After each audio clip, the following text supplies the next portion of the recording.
அந்த படங்களை பாருங்கள். நான் சிலிர்த்து போய் உட்கார்ந்திருந்தேன். அதில் சின்னசாமியில் ஆரம்பித்து கடைசியிலே மாணவன் ராஜேந்திரன் வரை இருக்கிறது.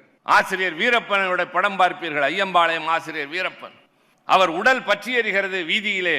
தமிழ் வாழ்க, இந்தி ஒழிக என்று சொல்லிக் கொண்டிருக்கிறார். ஓடி சென்று அணைக்கப் போகிற போது அவர் சொல்கிறார், நீங்கள் தீயை அணைக்கலாம், என்னை காப்பாற்ற முடியாது, நான் ஏற்கனவே தூக்க மாத்திரைகள் சாப்பிட்டு இருக்கிறேன், என்னை காப்பாற்றாதீர்கள், தமிழை காப்பாற்றுங்கள் என்று சொல்லிவிட்டு செத்தவனுடைய படம். ஒரு சாதாரணமான குடும்பத்தில் பிறந்து ஒரு மிகப்பெரிய முதலமைச்சரை திகைக்க வைத்த முதல் தியாகிதான் சின்னசாமி. பைத்தியக்காரன் என்று அன்றைய முதலமைச்சர் பக்தவச்சலம் சொன்னதற்கு, நான் பைத்தியக்காரன் அல்ல, சரித்திரம் எழுத போகிறவன் என்று சிறையில் இருந்து வந்து தீக்குளித்து சரித்திரம் படைத்தவனும். அதனால்தான் அந்த ஏழை சின்னசாமியின் படம் இத்தனை ஆண்டுகளுக்கு பின்னாலும் இன்னமும் இருக்கின்றது.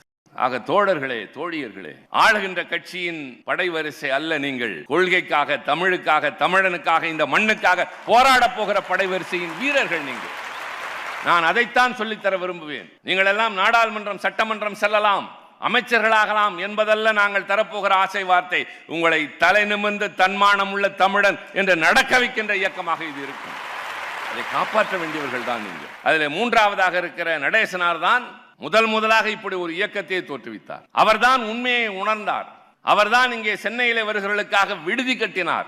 அந்த விடுதியின் மூலமாக படித்தவர்கள் மேலிடத்திற்கு வந்தார்கள். மெல்ல மெல்ல மெல்ல மருவி அது திராவிட இயக்கமாக மாறி பெரியார் தலைமையிலே வளர்ந்து அறிஞர் அண்ணா உணர்ந்தார் ஒரு காலகட்டத்தில், இது வெறும் அரசியல் இயக்கமாக, வெறும் தத்துவ சமுதாய சீர்திருத்த இயக்கமாக இருக்கக்கூடாது, இது அரசியல் இயக்கமாக மாற வேண்டும் என்று முடிவெடுத்தார்.